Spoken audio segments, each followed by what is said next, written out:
Ayan, magluluto po tayo ngayon ng miracle fruits. Ayan, kapag buksan natin ang ating miracle fruits, gamitan natin ng lagari para ma-preserve yung shell ng miracle fruits. Ayan. Then, final, gamitan natin ng kutsilyo.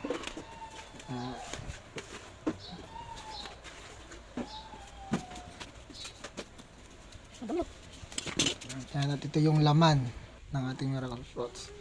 Ayan, gamitan din natin ng sandok para makuha yung laman ng ating miracle fruits. Ayan, kuskusin natin hanggang matanggal yung maputi.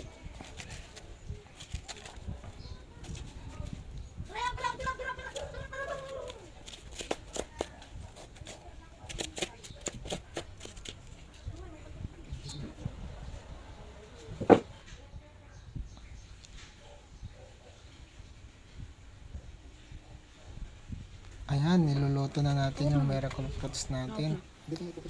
Ayan, gamitan lang natin ng magluto tayo sa kahoy kasi medyo matagal ito lutuin. Nasa 45 minutes.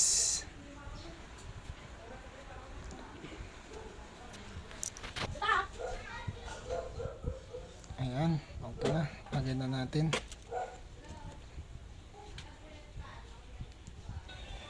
Huwag nyo pong lagyan ng tubig kasi magtutubig po ito.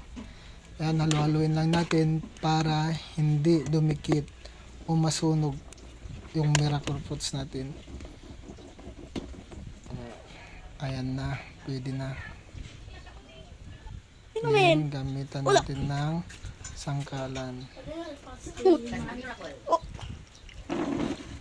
Iya, bakal satu anak.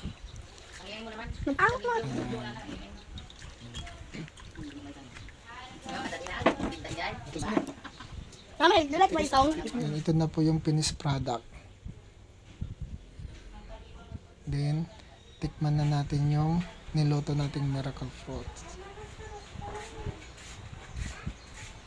Ayan. Sarap, manamis-namis. At ito naman yung miracle fruit shell po natin. Ayan. Pwedeng gawing bowl.